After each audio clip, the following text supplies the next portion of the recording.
Committee. All right. I am recording for the Star Trek CCG Continuing Committee. It is Wednesday, 8 o'clock p.m. on September the 2nd, 2020, the year of hell. And so we are interviewing Nathan Weiniger for the position of Second Edition Director. Is everyone on the call okay with me recording this? Please speak now or forever hold your peace. I'm fine. Sounds good. Fine with Yes. Excellent. Okay, so Nate, I am going to make you co-host, and then you can go ahead and, I hope, do a screen share so that you can hit us with your awesome PowerPoint presentation, or at least whatever PowerPoint presentation you got. There's a PowerPoint presentation. This is awesome.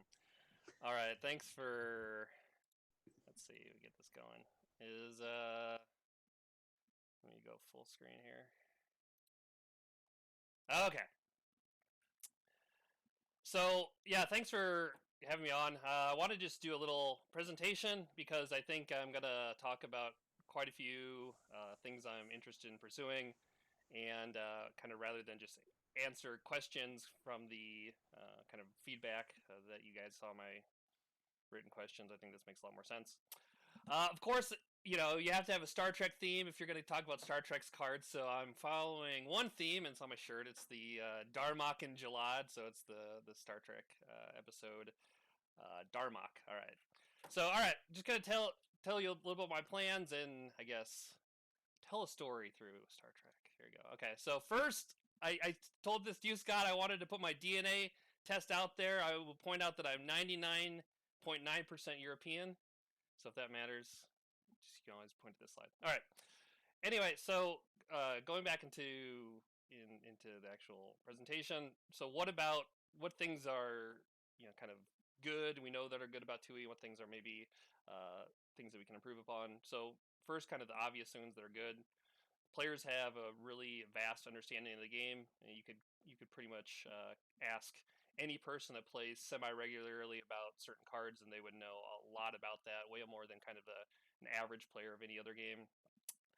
The volunteers are super dedicated, I think kind of often unappreciated, and overall the game is pretty fun, right? So there's a lot of different stuff you can play. Nothing's so imbalanced that the game kind of needs huge fundamental shifts.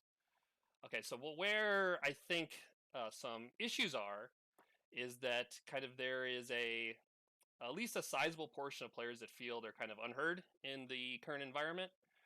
And I think that leads people to unfairly judge the producers. So when a set comes out, if someone doesn't like the set, they feel unheard, they're kind of more likely to lash out at the people that produce that set. Part of the kind of higher level challenge is there's not really a vision that's shared across the producers, right? So the designers more or less act independently of the errata team. There can be an entirely new leader come into errata that has maybe an entirely different view of the game, and that necessarily doesn't translate to what the designers are pushing out in that kind of a given cycle. And then kind of just from a gameplay standpoint, some aspects of the game are stale, but I think some minor changes can improve on that. Okay, so what I am essentially my platform really here is to kind of create more of a democratic system where more of the content creation is distributed across the community. So the community is going to be asked to kind of give their feedback more into the entire production process. Ultimately, the community is going to choose their leadership, and the leaders are going to essentially vie for kind of the community's vote, essentially, when they're going to present their direction of the game. And in doing so, this would align the production to the leadership in a way that might not happen when kind of a new director comes in and kind of falls into the current framework that exists. All right, so I kind of broke down the parts that I'm interested in changing into a couple components. One is the kind of the now I'm talking about my little Romulans here. We're going to bring some Romulans in here. One is kind of the empire, right? So what that is kind of all of TUI that would be encompass, my tenure, and ideally subsequent 10 years afterwards.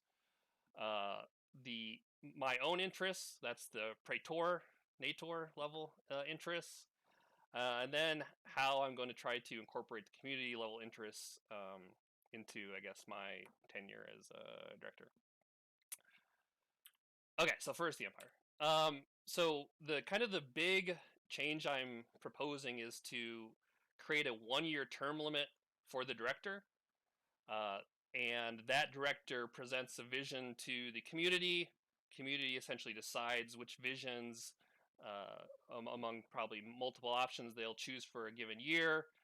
That person is essentially the administrator, the producer of TUI content for that year, kind of with the blessing of the community. If you think about it in some Rhineland terms, the Senate votes for the praetor, who's going to present a vision for TUI every year. Kind of importantly, because the director's coming in with kind of their own vision for the year, that administration is going to be bringing in new departments every year. So if someone runs on, hey, I'm going to make Kazon cards, they have to have the kind of design team behind them on that particular issue, right? So if maybe in the current set, way it is now, they might come in and say they want to do stuff, but there's maybe a backlog of cards they have to deal with already. So this is kind of a new way to run TUI essentially. So how this would work, and I've kind of thought about how this would work with me, given there's kind of a lead-in leadership, co-leadership with Charlie, as kind of that torch would get passed on to me. There's essentially on each year cycle, I guess it's almost a 16-month cycle, but the first 4 months are essentially, at least for this one, would be a co-leadership, but ultimately that's essentially where the transition of power comes along. But basically, there's this 4-month lead-in period where people form their cabinet really for that year. There's a 9-month period of independent authority where they would be kind of solely responsible for producing TUI content for that year. And then the, I guess, current director leads the vote for the next praetor, the next director that's going to lead content for the following year. And then kind of giving a 3-month window where they can assemble their crew and start planning their sets out for the following year. Then they would get leadership completely passed on to them. So, and then how the departments would work under this format is that the departments would also be on this 1-year term coinciding with the director. In many ways, you would think the director in their kind of application for the following year vote, they would present kind of a vision for their own structure of these groups. I'll show you mine in a second here. But those people will essentially be also impermanent people coming in with the director to help them produce content for that year. So Nate, not to interrupt, but that would basically be like your command staff. And when you would move on, the command staff would go with you, and whoever becomes the next director would have their own command staff, so to speak. Exactly. Okay. And there's, so I'll propose kind of how I would build that command staff, but the idea essentially would be that the next command staff would present their idea to the community for that year. So let's say you applied and you wanted to work with your 4 close friends in your area to design cards. That would be part of what you're offering to the people that would vote for that. And people might say, oh, that's great. Or other people might say, oh, I would prefer this other kind of mechanism that this other person is providing. So it's a vote for the direction for that year. What? Me having friends that design cards? That never happens. Yeah, I mean, I'm probably the only person that's applying for this job that would say about in a year I want to be transitioning out of it. But that's I want to kind of put it on a kind of more. There's more of a political ticket sounding than like a corporation or whoever else some of the other people are presenting it. Exactly. Yeah. Yeah. So this is kind of an example of how someone might propose, and this is actually how I'm going to propose mine. But essentially, kind of the first 4 months, you could be forming your leadership group. Same time you're working on set one would come out in March, and kind of a final product in April. I'll talk a little bit about that. But you essentially propose something like this: the community. Maybe you say set one is going to be a boutique set. Set two is going to be a 100 card set, right? So you'd present kind of a vision to the community. The community would get a chance to essentially vote for the person that they think is going to create a kind of interesting content for the year. Kind of importantly, and I know this is a kind of a point of interest, especially for the current volunteers. Like, to be able to do this, you have to essentially say, okay, we're closing down kind of the existing shop and moving on to this current paradigm. Now, I don't want to be cruel, right? And I know there's sets, issues, things currently in development, but I think we can kind of realistically give that some period of time. In my mind, it's this kind of 4-month window where, I'd be building this, the committee, the other people to help me with this kind of year-long project. But there has to be some cut to this, right? So this is essentially what I'm proposing, is that you have every person, me, the next person that comes after me, we have a year to do what we want. After that, we're passing the torch on to the next person. Okay, so that's kind of the global or the structural changes would be proposing. Now, what are my own interests on that? So first thing is, how am I going to build my own my group of people that are going to help me produce content, knowing that I would be getting selected not as the vote from the population, right? So, I say, oh yeah, that's the population vote, but pick me, right? So I'm trying to give the community a say in what the content will be for this year, given that they can't really select the director. But so to do that, I would be having an open competition for all heads with the community vote. That's kind of one of the important kind of policy choices I'm going to do. I'm going to try to not be the person that says, I want to do this, this, and this. I'm going to have people that, the best people that get selected to do those jobs. Move on to a public playtest. So I think this is important. Kind of ties back into the realization that all our players are pretty good players to begin with. They know a lot about the cards. And it also ties into the fact that you, as a public, at the public level, you are voting for a particular policy that year. So I think you can avoid the playtest feedback of, oh, I don't like you doing battle type of playtest feedback, because the community has already decided they're interested in you doing battle for a year. So you can kind of avoid that philosophical playtest and just go straight into, is this working in the current game environment type of playtest feedback. And then the one thing I want to do, I guess, that's kind of, I would say that I would like to do personally, but I think it's good for the rest of the community, because they've already kind of had a say in this, is to power level some of the power level audit to the Hall of Fame cards. So the community's already voted which cards they think are Hall of Fameable. In a sense, that says they think they're too strong, so I would go back and try to do some power level audit to all those Hall of Fame cards. Okay. And so, Nate, you mean you want to reduce the power level of cards that are on the list of disallowed from or retired from Hall of Fame, right? Right. Yeah. And there's Okay. a lot of cute things you can do with it. I've thought about, having some sort of icon you could put somewhere on the card that indicates it's from Hall of Fame. Like, that's one I know. I've played Hall of Fame tournaments before where, I've brought in illegal cards and not realized that other people have. So, Right. Having some clear indicator would be nice on the cards. But that's what I'm proposing.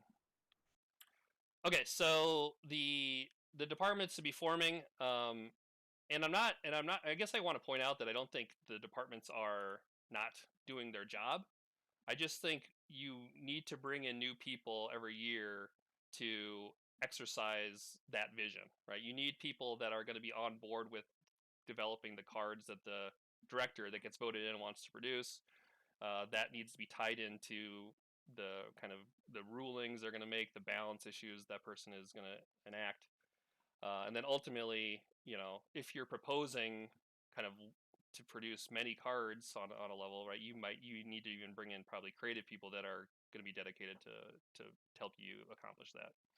But this is kind of the department heads I'm proposing, very similar to some current ones that already exist. We have the design, the gameplay, and the creative ahead.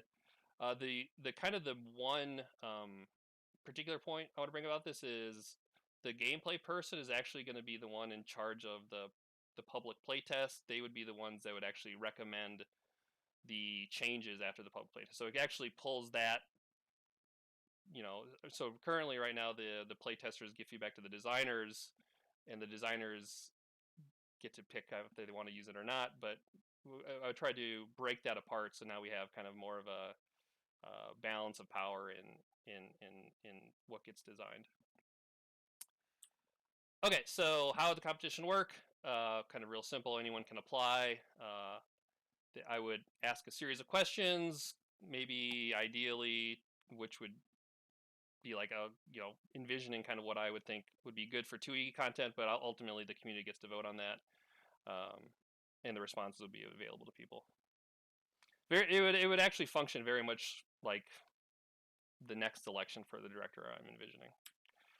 Okay, public playtest. The sets, the sets would be released without internal testing. Again, the design that comes on would kind of have a mandate from the players, so you can kind of avoid that, playtest issue. You kind of get more into the mechanics of the game. Did the cards work in game? The cards would be tournament legal for 1 month, and ultimately recommendations would come back, but the gameplay person would be the actual ones that make the recommendations instead of the designer. And obviously, you could plan things like if this would occur over like a Worlds type of event, you would just say none of the new cards open for public playtest would be available for Worlds. If you're kind of worried about balance, that's kind of a good way to do it. Okay, and then one of the other things I was interested in is this idea of issuing power level errata to the Hall of Fame cards. So this is trying to find a solution to a pretty common issue among 2E playgroups and our players in general. Is a lot of people like Hall of Fame. A few people, like quite a few people, want OTF, and quite a few people want no ban list. So how can you satisfy all of this together? Well, you want to keep Hall of Fame intact, but you want to have standard balanced and not have a ban list. So the way I would propose to do that is issuing this power level errata to each card. So essentially reduce the power level of each card on that Hall of Fame.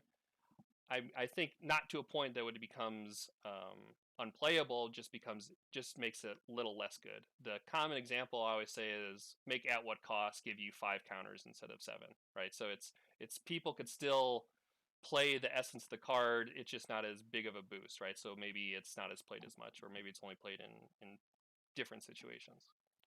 And ultimately, it recognizes players' voice in the game. So all the players have already voted for these cards. They've said in different ways that they don't want to see a card.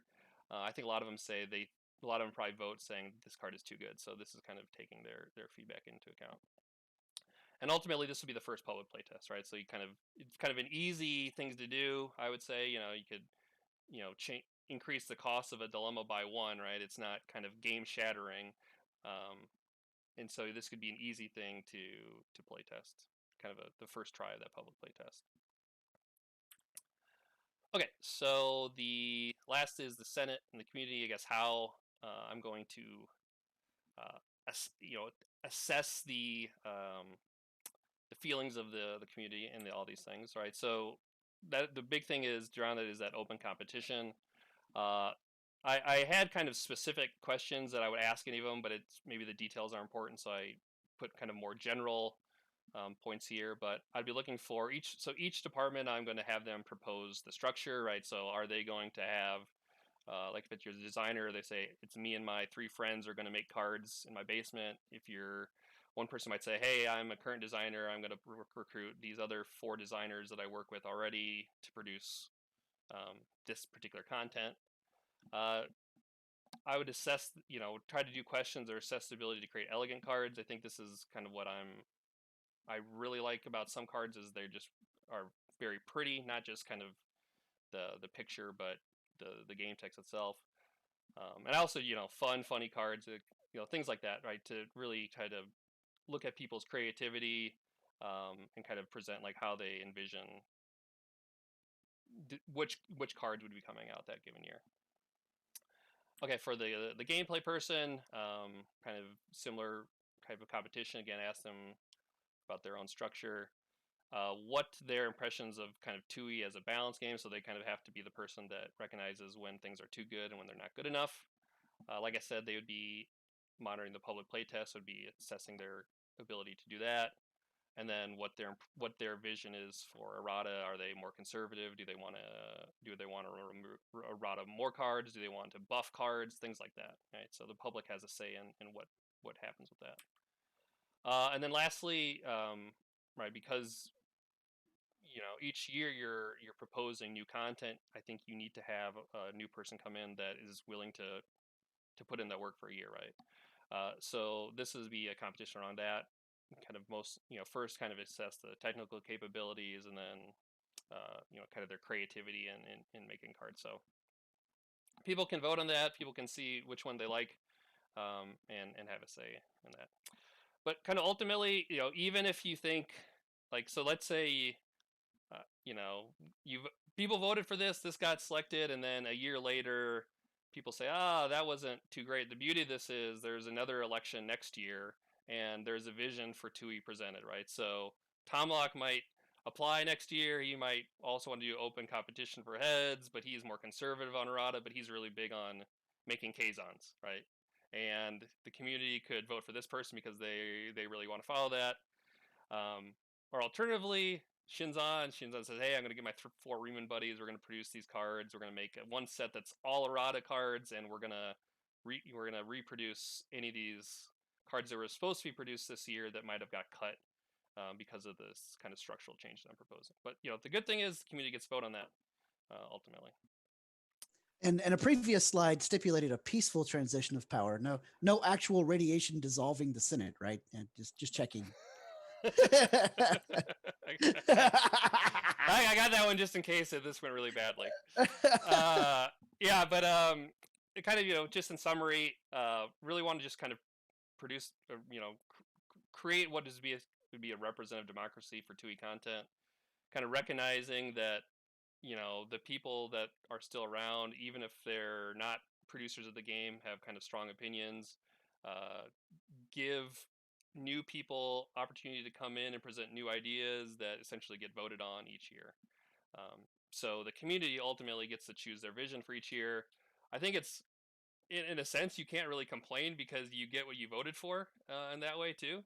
Maybe you can be mad in month 6, but come month, next year, month 1, you get what you voted for. So that's really my plan for my own the structure of as a whole, but also what would be my own administration. Happy to take any questions. I also wrote down all the questions I got asked, so we can do whatever order you want on those. Yeah, so I'm going to let the team jump in here because I've actually been interrupting and kibitzing. But if you guys have questions from our standard list that you feel Nate didn't answer to your satisfaction, please ask him those questions now. And of course, if you have questions based on all the stuff he just laid out, that was a lot of information. Thank you, Nate. Great job. Jump in with questions here. I don't want to be the only guy talking here. I guess I have one about the presentation and your proposal. With the year-long tenure, what would your plan be to actually keep the voting and the transition of power and all that on track? So we know things tend to get backed up here. So what would your plan be? I think you have a year if you can't. I mean, if month 9 comes along and the expectation is the next set won't come out for 6 months, then that just doesn't get made. And the next, I mean, you could, the one thing I guess I want to point out too is nothing is preventing people from saying, "Oh, I was working on this content in the previous administration. Can I reach out to the next person, offer help, offer services?" Like, I guess I'm kind of really pointing that out. I really want to point that out is there's no expectation that, oh, I lost my job, all my stuff is gone. You can obviously, I kind of expect people to form kind of these coalitions, really, but it is decided upon by the community. Well, I think the question was kind of more about how do you make sure that the transition timeline stays on track? Because, Yes. we do sometimes tend to be, like Vamper said, we tend to back up. Is this kind of, when you're laying out this timeline, this annual timeline, that really starts November 1st and goes through January 20th? I saw the obvious, I think everybody noticed the allegory there, but are you trying to say like basically starting in July or August is when people would probably start campaigning and then there's a public vote on a fixed date kind of thing?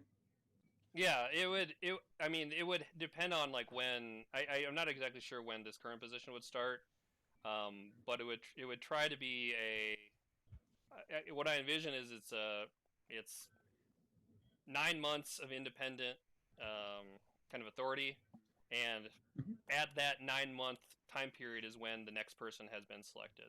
So to give people time to do that, you could start. I mean, I guess I would start opening the application in I guess a month before that date. Give people a month to propose how they want, what they envision, right? Lay out their platforms. Yep. Along those lines, kind of, you've outlined this thing where you've got basically 4, I don't know, it sounds like there's 4 officers that would be elected every year. Are they elected on a single ticket individually is one of my questions. Is it like a collaborative thing? Also, on top of that, what role does, I understand what the roles of each of the heads would be. Mm-hmm. What kind of oversight role does the praetor make? How does that role fit into this hierarchy with regard to each of the individual departments? Yeah, sure. So I guess I'll try to get to the slide where I had that. I know there's a lot of information here. So basically, the person that gets voted for is the director normally, Okay. right? So only the director gets voted for year after year. Now it's their decision how they want to form their cabinet each year. Okay. Right. And so one person, maybe the next person that comes in would say, I'm not going to do what Nate did and open it up for voting. I'm going to bring on these 4 people I know, and we're going to run TUI. And that would essentially be their ticket for that year. Now I'm doing it a little different. I would be using it as a competition.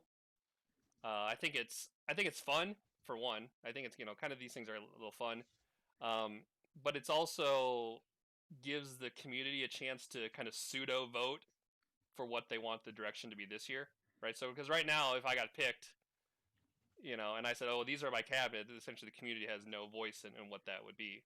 But if I kind of allow other people's visions for the game that year to be a part of that, that becomes kind of the ticket that would be this year.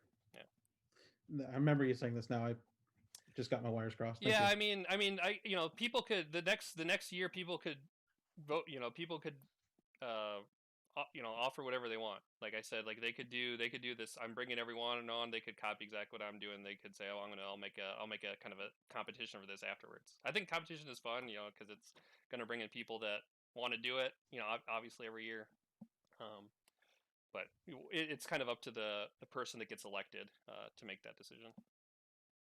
So could people not run once they've been elected once? Is it like a one-term limited, as in an election happens every year, or as in that administration can only serve 1 year?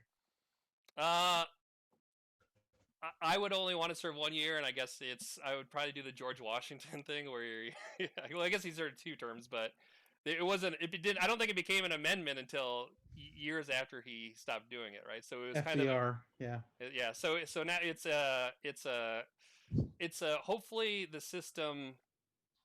If you're the beneficiary, the elected beneficiary of it, I think you would maybe be inclined to keep doing it, and I ultimately it's going to get the people what they want, right?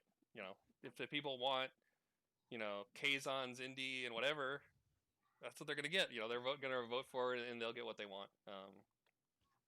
But that's the idea. Oh, sorry.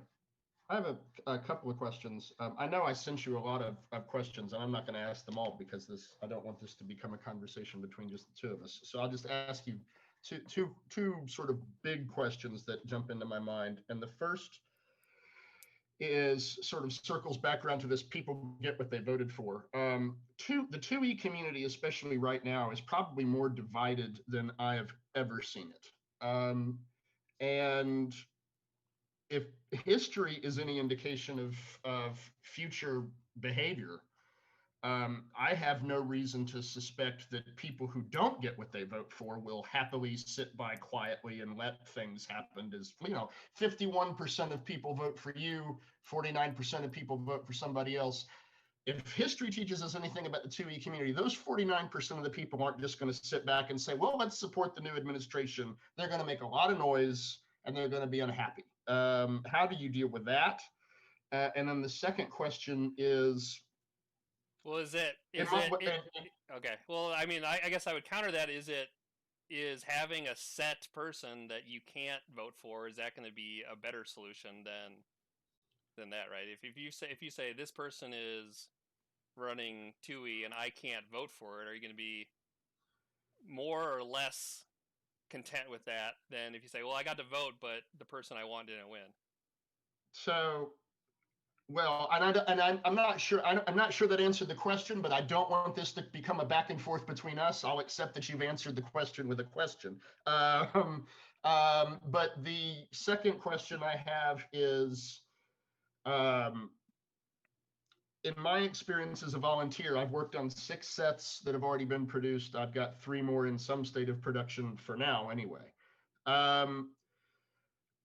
Several sets have taken close to a year, if not longer than a year, to produce. And I'm talking about from pitch to street legal for a lot of different reasons, not the least of which is unexpected delays and the reality that because we deal with both 1E and 2E, the 2 primary games, not to be insulting to Tribbles players, but and there's a certain amount of shared resources and shared bandwidth between the 2 games, we don't ever tend to release 1E product and 2E product at the same time. So what might only be a 2-week delay in a 2E set, because it has to still coordinate with 1E, may end up being a 3-month delay in a 2E set. And I will tell you from personal experience, that happens a lot more often than not. And I'm concerned that your 1-year timeline doesn't leave any wiggle room for any kind of unanticipated delays.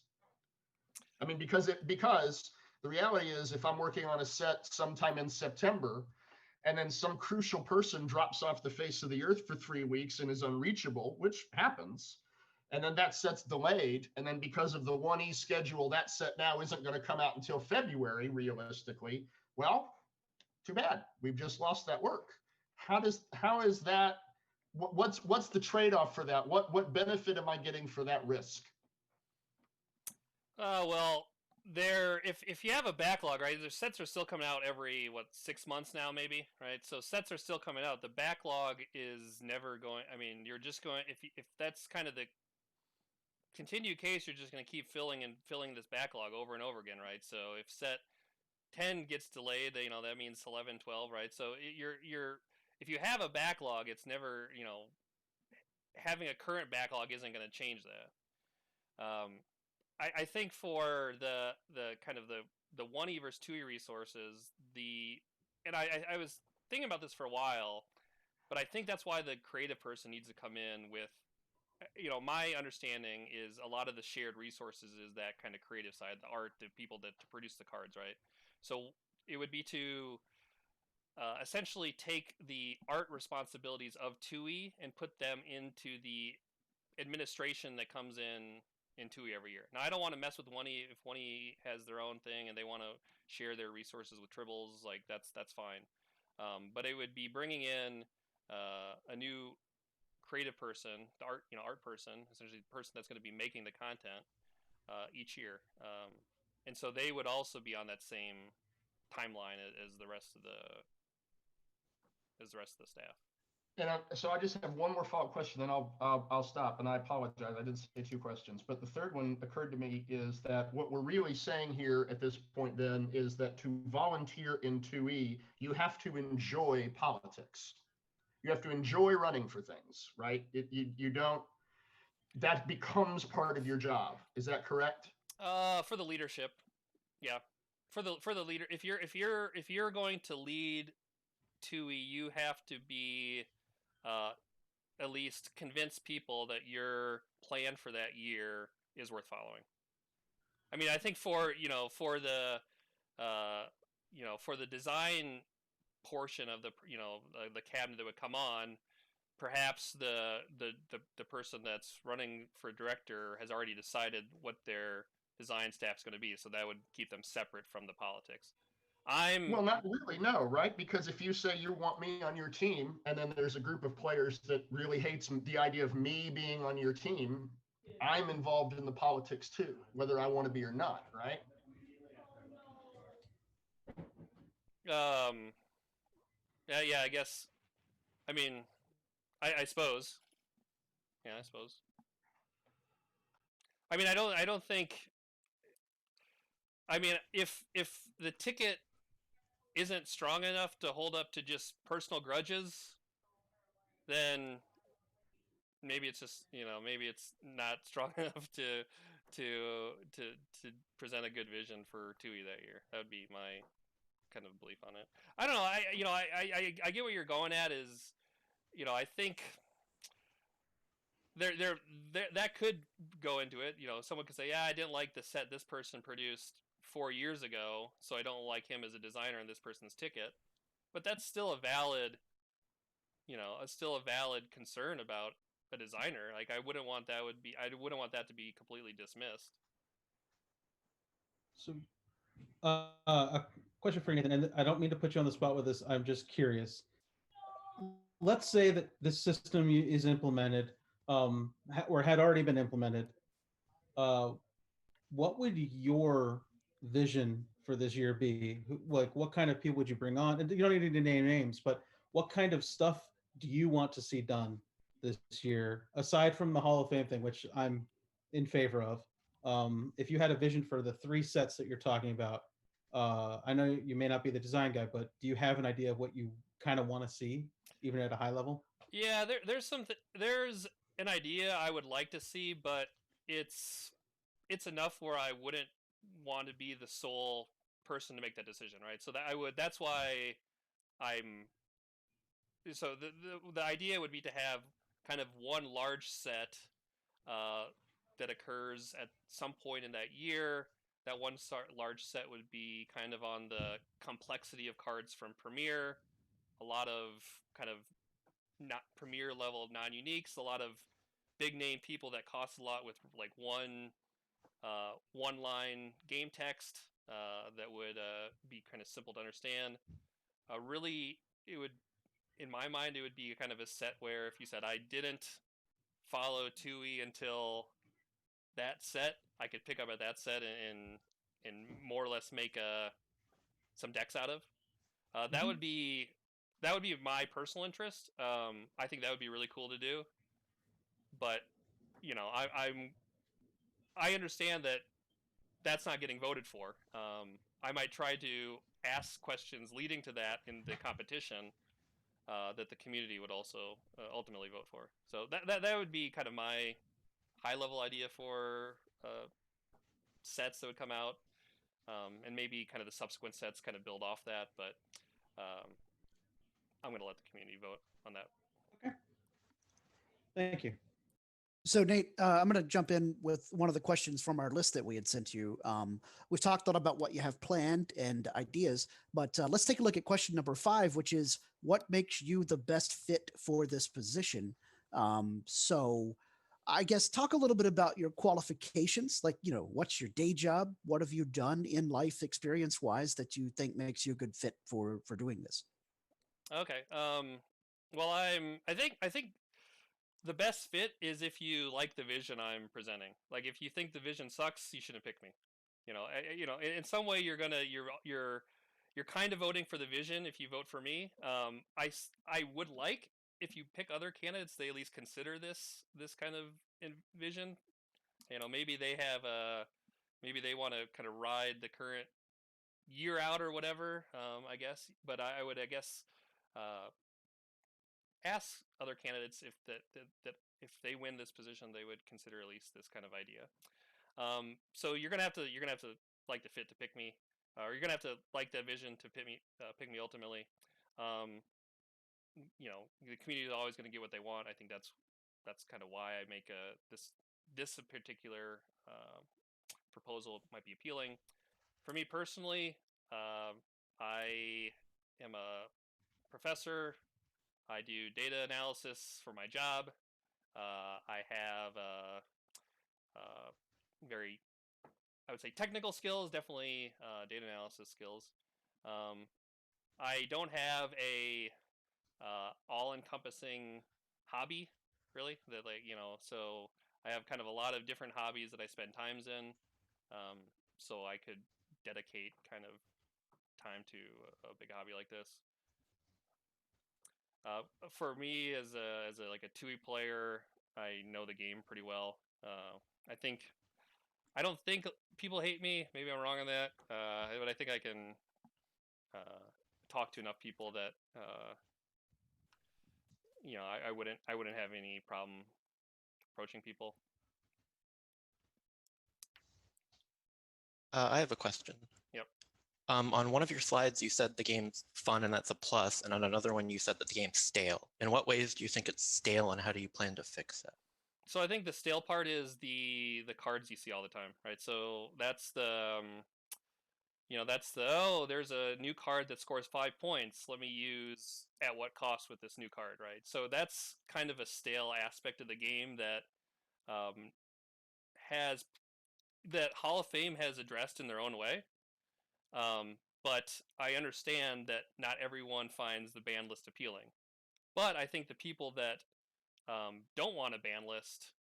So there's the people that are Hall of Fame, and there's people that want a ban list and don't want a ban list. The people that don't want a ban list are, I would say, kind of universally thinking that they should just have some power level errata to cards to make them a little more, to make things a little more interesting.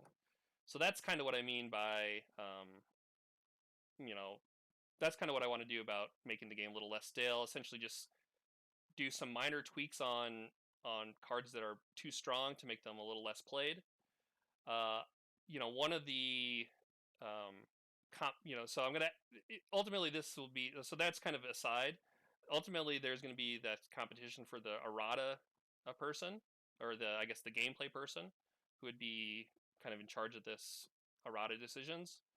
Um, that person would present their own opinion on errata to the group, or the community. So maybe they say, you know what, I want this position, and what I'm going to do is I'm going to buff. I've heard this before. I'm going to take all dilemmas that never got played, and I'm going to reduce the cost by 1. Right? That could be their platform. That could be a part of their platform that they run on. And if the people want that, that's their prerogative to pursue. So, I don't want to talk about like too much of like what I would do with that. I would do the Hall of Fame stuff, but ultimately the community is going to decide kind of what level of errata they want in that current year. And maybe this year they say, hey, yeah, we want to do we want to errata Hall of Fame cards. We want to buff dilemmas that don't see play. And the next year, someone comes in and said, hey, that was a lot of errata stuff. I'm going to run on less errata, and maybe the community decides that, right? So community's going to get to pick out ultimately what they want from that role as well. So under the program that you've laid out, you have a art person as part of the command staff or the group. Um, do you envision that person handling like Amber touched on this earlier when she mentioned all the shared resources? Do you envision that person handling all the art needs for second edition, and then the rest of the art department goes about doing their things for first edition and triples? Or is it more like a liaison between the 2E art person and the existing art volunteers? So that person would, so they're gonna in the competition, they're gonna kind of have to display that they can produce the cards. And they're also going to have to present how they're going to do these things, right? I mean, they could say, yeah, I'm going to spend all my time making these PDFs in my free time, and maybe that would go over well. But ultimately, they might say, I know this person works in art for kind of jointly with 1E and 2E. I'm going to work with them. We're going to produce cards. So it's a a competition, but also just a test to see if they can do it. I thought, I guess I kind of mentioned this already, but I thought I said, well, maybe we can just do the shared art resources with 1E and Tribbles. I think and maybe this is kind of like what Mike was laying out. That roadblock is a potential to is a potential roadblock to getting in the way of what you're trying to produce in a given year. So you want to bring someone in that's going to be able to do that task. And if it's if it's people on the art staff right now that say, okay, I'm off the global art staff, I'm going to be working on the 2E exclusively for this year, I think that's great. I want them to apply. I don't I don't want any volunteers to be like, oh, I'm not doing this year, and so I'm not going to apply for this this job this year. But ultimately, this is something that just comes in with the new administration, and they have a plan for how they're going to produce those cards.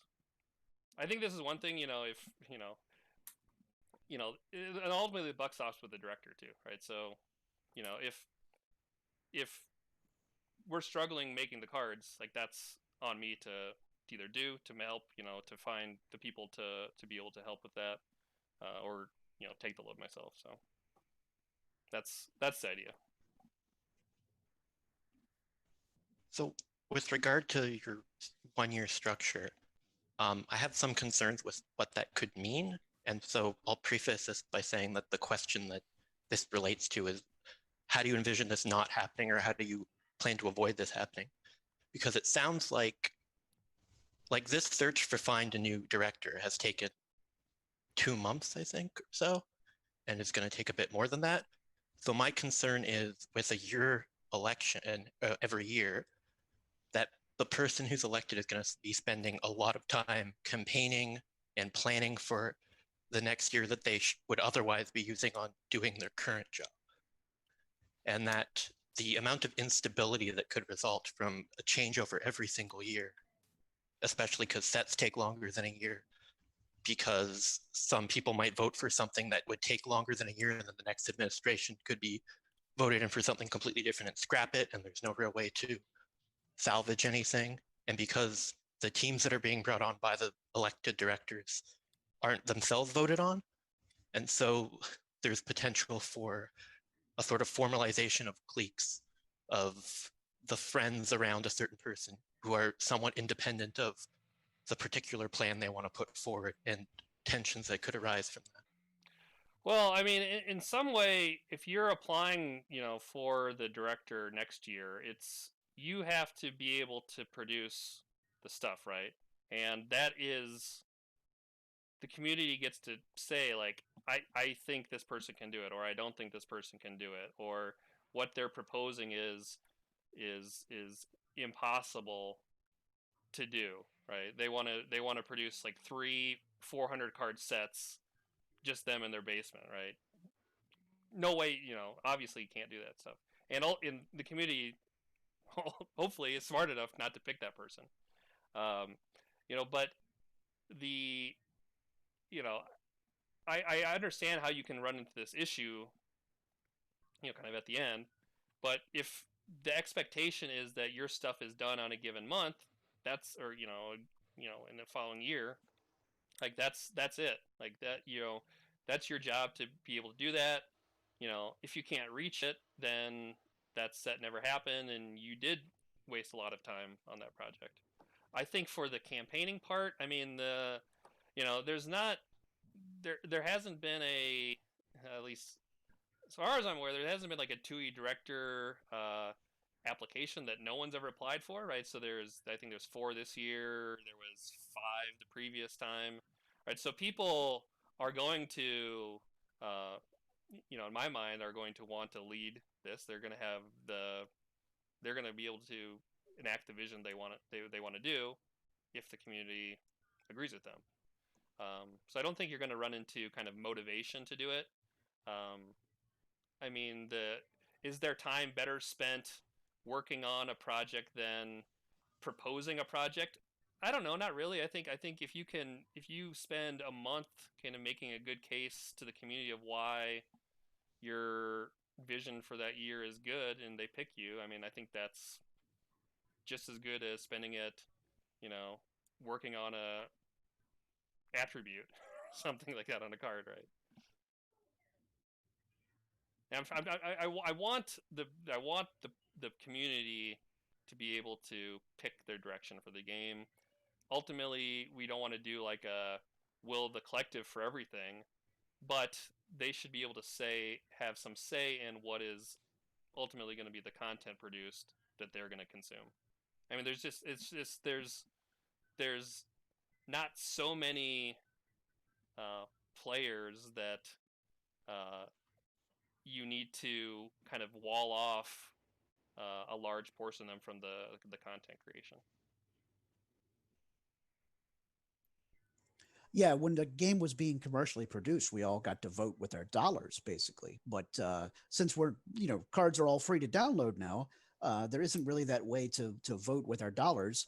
But so I guess, Nate, what you're saying is you want to give people a little more agency when they get to have a say in what product they liked and which direction they want the products to go, since they can no longer dictate that by what sold well and what didn't sell well, right? Yeah, and I think that's gonna. I mean, it's gonna. I understand the concern about maybe there's rival cliques applying for the 2E director position, but I do think this strategy is going to actually lower the temperature a little bit, because you're going to, if I say, oh, I didn't really like the cards, and I wish they were this way, well, you know what? More people decided they wanted the other way, right? So you have to be able to at least accept, if you're going to kind of accept kind of the power of the people, you have to be able to accept that sometimes the people in charge are not the people that you want to be in charge, I guess. So hopefully people are able to accept that. All right. Well, I mean, I don't want to keep everybody too late. We're approaching an hour's worth. I do want to go back to one question that was asked a little earlier. I'm going to rephrase it a bit. If you get the job, Nate, how would you deal with a lot of grumbling about, pushback to what you want to do? Because obviously there are going to be a few people, or maybe a large number of people, somebody is going to be like, no, I don't like this. I think Nate's bad. How would you deal with that kind of criticism and that kind of pushback? Yeah, I mean, I think the best way to deal with that initially is to say, okay, if you think there's a good direction for like the design of the game that you want to pursue that maybe isn't what I have here. I mean, I'm not really presenting much on like how I'm going to design cards. I really don't want to design cards. Like you apply for that position, right? And I don't know if I have this here, but like that person, whoever gets that job, is basically in charge of that role. Like they're designing cards. I'm not the kind of overseeing any aspect of this, as much as I'm going to be just maybe the half vote if there's ever a disagreement, but mostly just the person that makes sure that all kind of departments are following this kind of same vision that's going to be presented each year. And I mean, that will have to get, that will be a, if kind of the community votes for, one thing in the design and one thing in errata, right? We have to, we'll have to try to find a cohesion of that ticket, but that's what we're gonna try to do. We're gonna try to make exactly what the people that get voted in want to accomplish. I have one other question that kind of builds on this. So I know that this year you kind of want to crowdsource in a good way the members of your cabinet in a sense. Mm-hmm. What do you do if, for instance, a set is falling way behind, or creative is not working to the kind of timetables you've set, or for instance, or the errata manager is obstinate in not dealing with a problem that has been identified clearly by the players, but refuses to do anything with it. Or these are extreme examples, I know, but what kind of actions would you take in that kind of scenario? And what would you expect of leaders in the future under this paradigm you're presenting to take to address those kind of issues at the higher levels? Yeah, that is a maybe a tougher question, I think, for this year than would be for next year, right? So in the following years, that's kind of agreed upon, like what it's going to be. Each person got voted in or I guess the director gets voted in the previous year, and so that's whatever vision they have is going to be followed through that year. For this one, I guess if one person is just not doing their job, I guess I mean you'd have to replace them. Okay. It would not be something that I would be happy about doing. I don't, depending on when the situation was, I don't know if it needs to go to a second vote. Maybe I just bring in the person that got second place in the competition, or for example. But yeah, I don't know. I'm kind of hoping that any person that's going to take the trouble to apply and present a vision is going to want to see that through to the end of the year. And if kind of collectively as a group we don't do it, we didn't do it, and then the next transition comes in and they have their vision that they'll be trying to pursue that following year. Okay, thank you. All right, great. Well, Nate, I feel like you did an excellent job on the presentation, and I feel you answered the 7 questions that we had laid out to you ahead of time pretty well. Anybody else on the team have any more questions, or they feel that one of those questions needs to be expounded upon? Okay, I'm going to take that as a no. Well, great. So Nate, what I'll probably do here is I'm going to go ahead and stop the recording, and then we can have you drop off, and ask the team members to hang out for just a few minutes so we can talk logistics about when we do the next one of these. Okay. Thanks everyone for taking the time out. I know it's hard to find an hour for 6 people. Yeah. Thank you for coming, Nate. I've been doing a lot of these Zoom calls though, so I'm getting good at them. That's right. Yeah. That's the nature of the beast these days. Thanks for your time. All right. Thanks everyone. See you. Thank you. Thanks.